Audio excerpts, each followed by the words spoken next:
Hello, welcome to my channel S K math. हम कर रहे थे एट चैप्टर की एक्सरसाइज नंबर 8.2। उसके हमने कुछ क्वेश्चन किए थे। सो आज हम नया क्वेश्चन करेंगे जो है क्वेश्चन नंबर 6। क्योंकि कल मैंने पिछली वीडियो में मैंने 4th, 5th and 7th question करवाया था। सो आज हम करेंगे जो 6th क्वेश्चन जो रह गया था वो उसकी स्टेटमेंट है। During a sale a shop offered a discount of 10% on the market price of all the item। क्या कह रहा है कि एक सेल लगी हुई है, वहां पर कोई बंदा आपको, जो सेल्समैन है वो आपको डिस्काउंट करता है 10%। ठीक है, कोई भी चीज खरीदोगे उस पर 10% का डिस्काउंट है। what would a customer have to pay for a pair of jeans marked at 1450 and two shirts marked at price of 850 each। बोल रहा है कि अगर जो खरीदार है, अगर आप 1450 रुपए की एक जीन और एक जो शर्ट है जो कि 850 रुपए की है, वो आप दो शर्ट खरीदते हो, एक 850 रुपए की, मतलब टोटल 1700 रुपए की दो शर्ट्स होगी, एक 1450 रुपए की जीन। ठीक है, अगर वो कहता है कि ये दो चीजें खरीदता है तो उसको कितने पैसे पे करने पड़ेंगे। सो फिर से एक बार स्टेटमेंट बोल देता हूँ। स्टेटमेंट क्या कह रहा है कि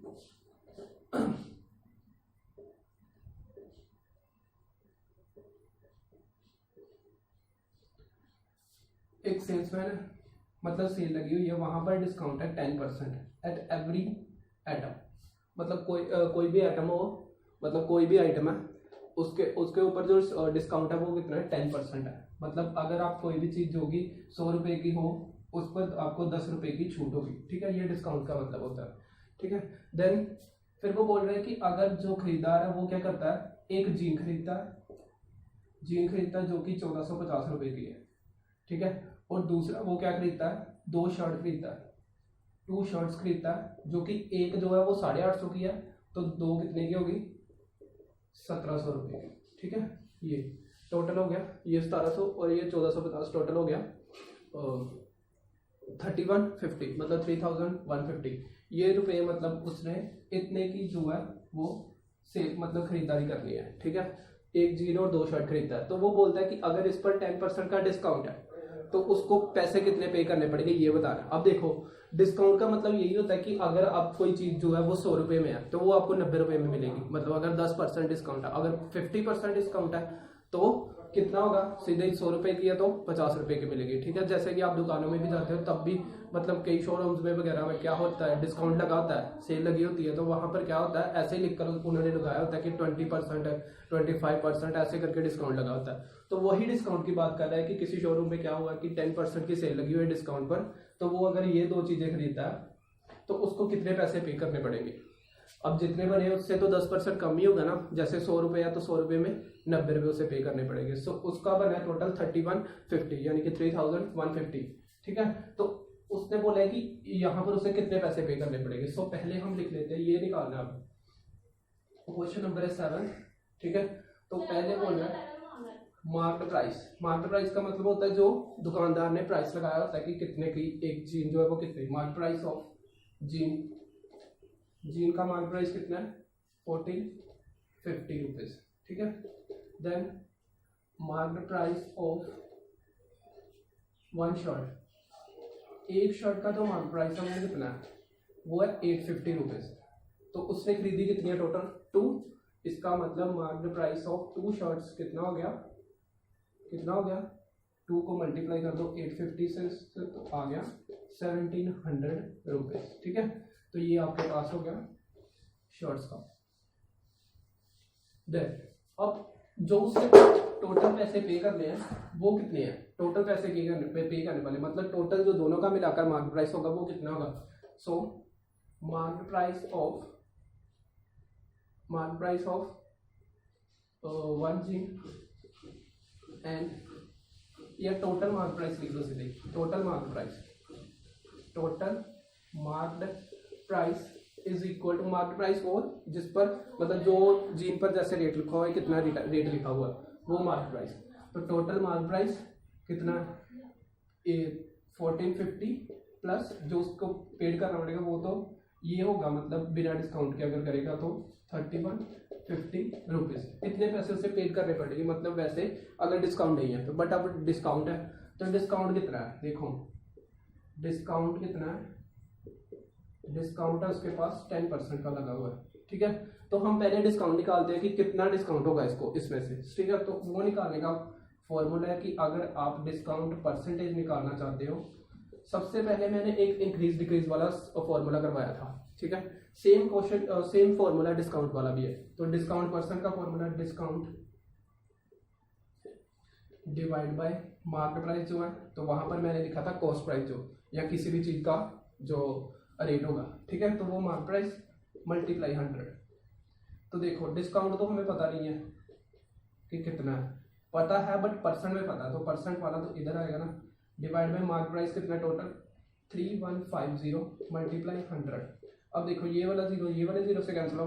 अब डिस्काउंट निकालना है, तो डिस्काउंट की वैल्यू क्या आ जाएगी, देखो डिस्काउंट आ जाएगा ये मल्टीप्लाई और ये 10 डिवाइड, 315 जो है वो 10 के साथ मल्टीप्लाई हो जाएगा, और ये वाला 10 मल्टीप्लाई में दूसरी तरफ जाएगा तो डिवाइड, ये 10 कैंसिल आउट, तो बचा क्या 315 रुपीज़, मतलब 315 रुपये उससे दोनों आइटम पर डिस्काउंट हुए। तो उसको पेड कितने करने पड़ेंगे फिर, सो paid amount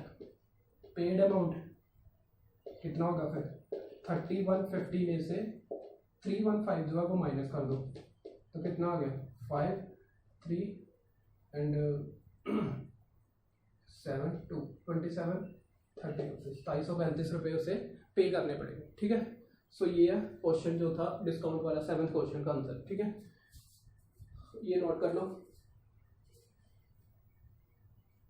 so next question है क्वेश्चन नंबर 8। इसमें क्या था, the price of A TV is ₹13,000, the sale tax charged on is at the rate of 12%. Find the amount that Vinod will have to pay if he buys it. बोलता है कि अगर कोई मतलब कोई टीवी खरीदना चाहता, विनोद नाम का कोई है, वो टीवी खरीदना चाहता है 13,000 रुपये वाला, ठीक है। मतलब 13,000 का टीवी है वैसे, बट उस पर टैक्स लगता है 12%, उस पर टैक्स लग जाता है, ठीक है। 12% अगर 13,000 रुपये का टीवी है उस पर टैक्स लग रहा है 12% का, तो वो बोल रहा है कि विनोद को कितने पैसे पे करने पड़ेंगे। सो हाँ, एक गलती रह गई थी, पिछला जो क्वेश्चन था उसमें जो माइनस हुआ है ना 3150 वाला -315, यहाँ पर आना था आंसर 2815, क्या था 2835, ये आना था आंसर। तो पिछले वाले में थोड़ी सी ये मिस्टेक थी, कर लेना। सो ये क्वेश्चन में वो क्या बोल रहा है, क्वेश्चन है कि कहता है कि अगर विनोद जो है वो टीवी खरीदना चाहता है, 13,000 रुपये का टीवी है, ऊपर उस पर टैक्स लग रहा है 12% का, तो विनोद को कितने पैसे पे करने पड़ेंगे, ठीक है। 12% टैक्स गिवन है, तो हमें पहले टैक्स लेकर आना पड़ेगा कि टैक्स कितना लगा उस पर, ठीक है। जैसे अगर 100 रुपये का टीवी है तो उस पर जो 12% टैक्स लग रहा है, इसका मतलब उस पर 12 रुपये जो टैक्स लग रहा है अगर 100 रुपये का, बट यहाँ पर कितने का है 13,000 रुपये का, तो 13,000 रुपये का तो उस पर पहले टैक्स निकालना पड़ेगा कि टैक्स कितना लगा। सभी क्वेश्चन ऐसे ही है। पहले मैंने मार्केट प्राइस लिख लिया टीवी का कि वो 13,000 रुपये, 13,000 रुपये, फिर सेल टैक्स जो लगा उस पर 12% का, तो फिर मैंने क्या किया, ये हमारे पास फॉर्मूला सब पर सेम है, बस यही था कि यहाँ पर अगर इंक्रीज डिक्रीज निकालना है तो इंक्रीज डिक्रीज आ गया, अगर वो सेल टैक्स पर टैक्स है तो वो सेल टैक्स आ जाएगा, आगे जीएसटी आएगा तो जीएसटी, वैल्यू एडेड टैक्स आएगा तो वो आएगा, तो फॉर्मूला यही रहेगा सेम, ठीक है। तो ये formula tax percentage is equal to tax divide by market price multiply 100, किसी में भी कोई भी मतलब कि हमारे पास जो फॉर्मूला ये जो है वो सेम रहता है। जैसे मैं एक बार लिख कर, चलो बाद में बता दूंगा, ये फॉर्मूले जो है याद करने का तरीका बता दूंगा। टैक्स परसेंट किसके इक्वल है, tax divide by market price multiply 100, ठीक है। तो टैक्स परसेंटेज कितना गिवन है 12 आ गया। फिर टैक्स तो गिवन नहीं है अकेला कि टैक्स कितना है पूरा जो बिना परसेंट के, वो नहीं गिवन, तो वो हमने निकालना है। Tax divide by market price कितना 13,000 मल्टीप्लाई 100 है, ठीक है। मल्टीप्लाई 100 है तो देखो ये 00 कैंसिल आउट, तो यहाँ पर रह गया सिर्फ 130 मतलब हमने निकालना क्या है टैक्स निकालना है, तो टैक्स के नीचे है 130, टैक्स के नीचे क्या है 130, तो 130 जो है वो दूसरी तरफ जाएगा तो मल्टीप्लाई, तो टैक्स की वैल्यू होगी 130 मल्टीप्लाई 12 1560, मतलब 1560 रुपये जो है वो टैक्स पड़ रहा है टीवी पर, ठीक है। अगर 13,000 रुपये का, तो उसको पे कितना करना पड़ेगा फिर। सो विनोद विल हैव टू पे amount is market price plus tax, जो मार्केट प्राइस था टीवी का 13,000 और टैक्स कितना 1,560 रुपये, तो दोनों को प्लस किया 14,560 रुपये उसे पे करने पड़ेंगे, ठीक है। सो ये क्वेश्चन आप नोट कर लो। सो नेक्स्ट क्वेश्चन की स्टेटमेंट है कि कोई अरुण है, उसने क्या खरीदा है, एक स्केट्स खरीदे, स्केट जो पहिए वाले शू होते हैं वो खरीदे स्केट्स, ठीक है। उसने पैसे जो दिए हैं वो है 1600 रुपये, ठीक है, 1600 रुपये दिए हैं। तो वो बोलता है कि अगर उस स्केट्स की जोड़ी पर, अगर उस स्केट्स की जोड़ी पर 20% डिस्काउंट है, 20% डिस्काउंट है, तो भी अरुण जो है वो पे कर रहा है 1600 रुपये। तो हमने बताना है कि उसका ओरिजिनल प्राइस यानी कि मार्क्ड प्राइस जो है वो कितना था। क्या कह रहा है फिर से सुन लो कि अरुण जो है वो एक स्केट्स खरीदना चाहता है, एक जोड़ी स्केट्स की, ठीक है, और स्केट्स की जोड़ी पर जो डिस्काउंट है वो है 20%। मतलब देख लो स्टेटमेंट, वो बोल रहा है कि एक स्केट्स का पेयर खरीदना चाहता है, जोड़ी खरीदना चाहता है, ठीक है, स्केट्स की, उस पर डिस्काउंट जो है वो 20% का डिस्काउंट है। मतलब अगर ये 100 रुपए के हैं तो ये कितने के होंगे फिर 80 रुपए के, मतलब 80 रुपए देने पड़ेंगे अगर ये 100 रुपए का 20% डिस्काउंट के अकॉर्डिंग, ठीक है। तो मतलब ये अगर 100 रुपए का तो 80 रुपए देने पड़ेंगे, ऐसे है। मतलब पेयर पर डिस्काउंट कितना है 20%। तो उसने बोल रहा है कि पे कर दिए पैसे, पे कितने उसने किए 1600 रुपए। मतलब जो उसने पे किए है ना, जो उसने दिए हैं, इसके बदले पेयर के बदले जो उसने पैसे दे दिए हैं अरुण ने, वो कितने हैं 1600 रुपए। सो वो बोल रहा है कि ये वाला जो अमाउंट है, मतलब उस पेयर का जो मार्केट प्राइस है वो कितना है, वो हमने फाइंड करना है, मार्केट प्राइस फाइंड करना है, ठीक है। ये नहीं फाइंड करना है कि उसने दिए कितने हैं, क्योंकि उसने 1600 रुपये दे दिए हैं। हमने फाइंड करना था कि उसका रेट जो है वो कितना होगा। तो देखो अगर वो 20% का डिस्काउंट है तो मतलब 1600 रुपये दे रहा है, इसका मतलब जो रेट होगा वो 1600 रुपये से ज्यादा ही होगा। फिर उसको डिस्काउंट मिलकर किसी मतलब 1600 रुपये से ज्यादा 1700, 1800, 2000, 3000, 4000 कुछ भी हो सकता है, ठीक है। तो उनमें से कोई एक होगा और वो कम होकर कितने पैसे दिए उसने 1600 रुपये। तो हमने मार्केट प्राइस पता करना। सो मार्केट प्राइस का पता करने के लिए क्या किया मैंने कि हमें मार्केट प्राइस तो पता नहीं है, तो लेट कर दिया कि मार्केट प्राइस ऑफ स्केट कितना है, x रुपये है, डिस्काउंट उस पर है 20%।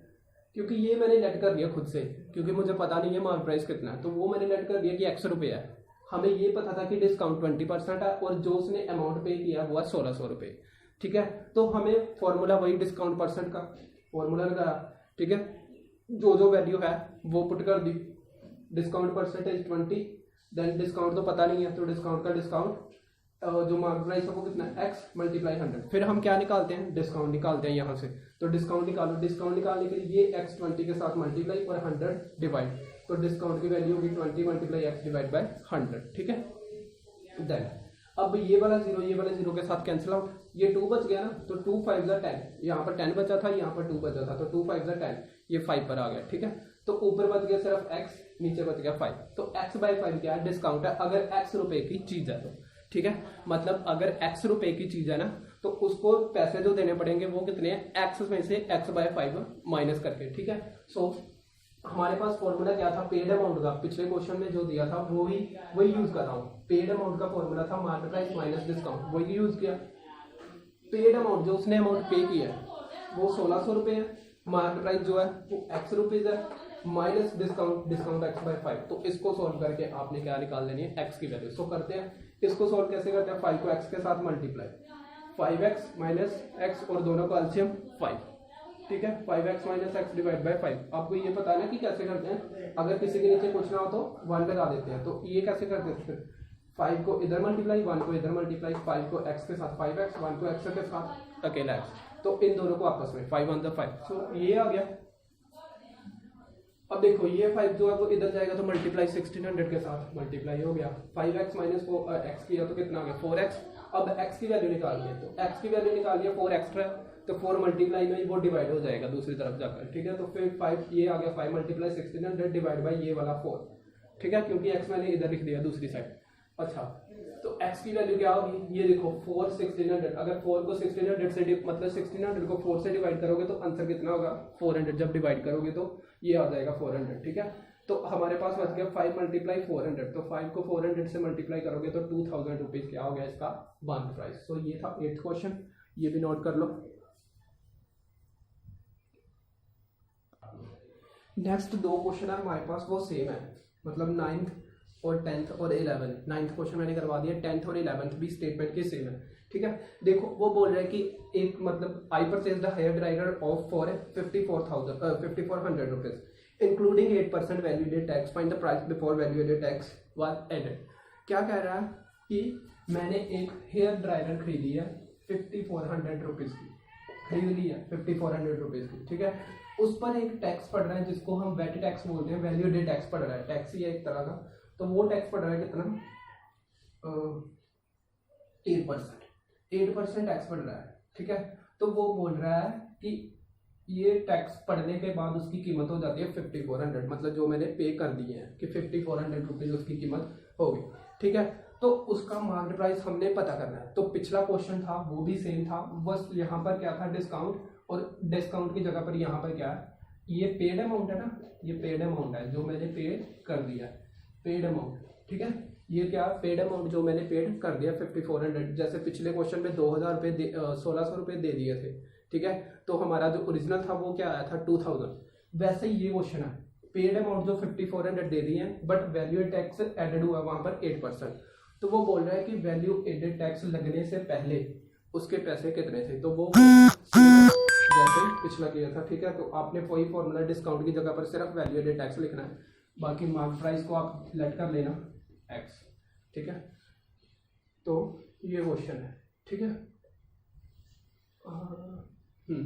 और एक यहाँ पर जो फॉर्मूला था ना हमारे पास, डिस्काउंट का फॉर्मूला था, आप वैल्यू एडेड टैक्स तक करोगे पहले, वैल्यू एडेड टैक्स आएगा पहले जो भी आएगा, ठीक है, एक्स अपॉन समथिंग जो भी कुछ होगा वो आपने निकाल देना। पहले डिस्काउंट जैसे निकाला था x/5, वैसे वैल्यू एडेड टैक्स तक निकाल देना, ठीक है।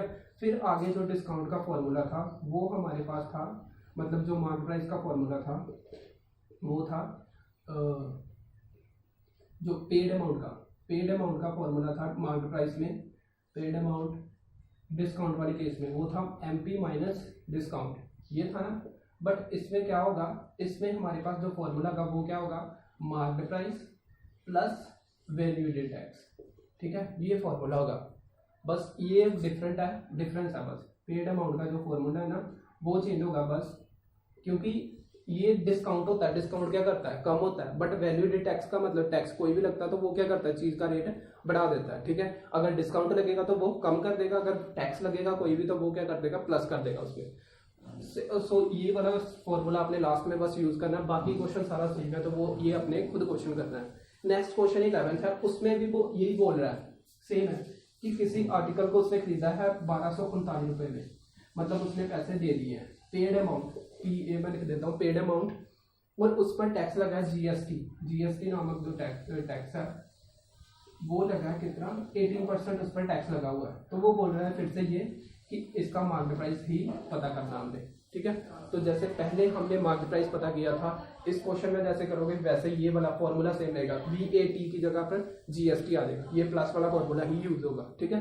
तो ये आपने क्वेश्चन ये भी कर लेना है। सो इसी के साथ आपकी एक्सरसाइज नंबर 8.2 जो है वो खत्म होती है। और एक बात और, जो भी मैं नोट्स सेंड करता हूँ, मतलब जो भी आपको नोट्स मिलते हैं डिस्क्रिप्शन में, वो जो अगर नोट्स मतलब अगर आपको नोट्स से क्वेश्चन समझ आते हैं तो वो उतार सकते हो, अगर नहीं आते तो वो मेरे जो मैं यहाँ पर बोर्ड पर करवा देता हूँ वो भी उतार सकते हो, सेम है, बस जो मेथड है वो अलग अलग है, बाकी तरीका मतलब कि सेम है, सारा क्वेश्चन सेम है, आंसर सेम आएगा।